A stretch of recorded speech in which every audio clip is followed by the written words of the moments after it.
Chaque mardi à 7h, retrouvez la chronique de Serge Moreau, qui est rédacteur en chef du magazine Esprit Trail et ancien international de cross-country et de course en montagne. Serge baigne dans le milieu de la course à pied et du trail depuis plus de 40 ans.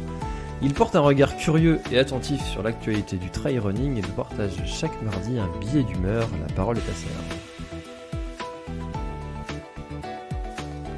Je viens de terminer un ultra trail.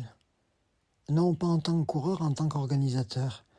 Et la fatigue que je ressens aujourd'hui et le grand plaisir sont aussi importants que celui qui a pris le chemin avec un dossard sur la poitrine et qui est arrivé au bout de son aventure. Oui, parce que c'est une aventure que d'organiser un ultra-trail. Je parle là de la première édition du Grand Trail de Serre-Porançon que j'ai eu le plaisir d'organiser avec mon ami Jean-Michel Fort-Vincent et de très nombreux autres engagés auprès de moi sur cette belle aventure. L'idée est simple. Faire courir des centaines, là des milliers de coureurs sur 175 km autour des montagnes, sur les montagnes et autour d'un grand lac.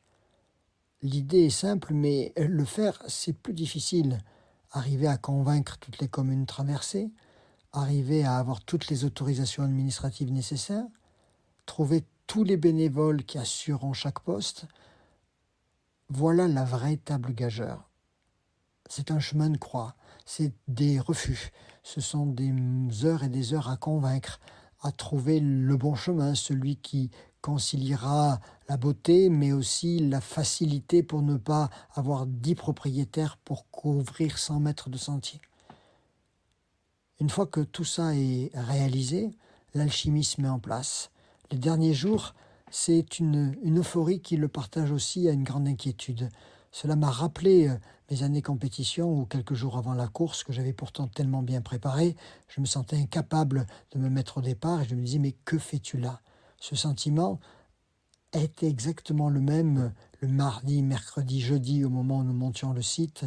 Je me sentais complètement débordé par cette responsabilité que d'envoyer tant de coureurs sur des montagnes, sur des crêtes, sur des sentiers, avec la responsabilité de les mener jusqu'au bout. Puis tout s'est mis en place et j'ai eu une pensée pour tous ces bénévoles, 250 qui avaient accepté le challenge et qui partaient dans la nuit se positionner au détour de sentier sur un caillou au sommet d'une montagne et qui allaient, pour ceux en fin de parcours, y rester plus de 48 heures.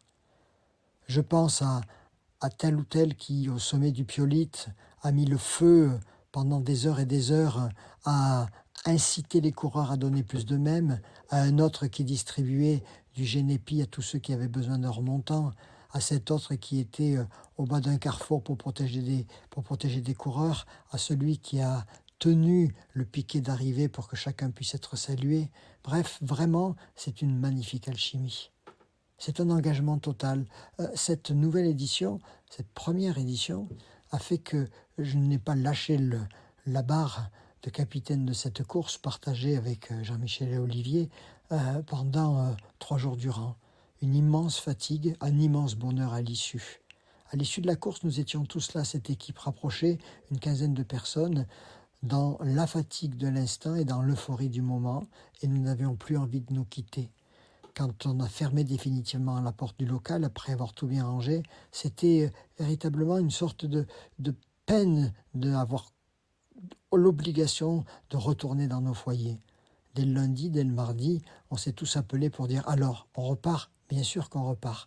Malgré la fatigue, malgré la crainte, malgré l'inquiétude, on va lancer cette deuxième édition. Oui, organiser, c'est difficile, mais c'est tellement beau. Un peu comme un ultra, un peu comme la vie au fond.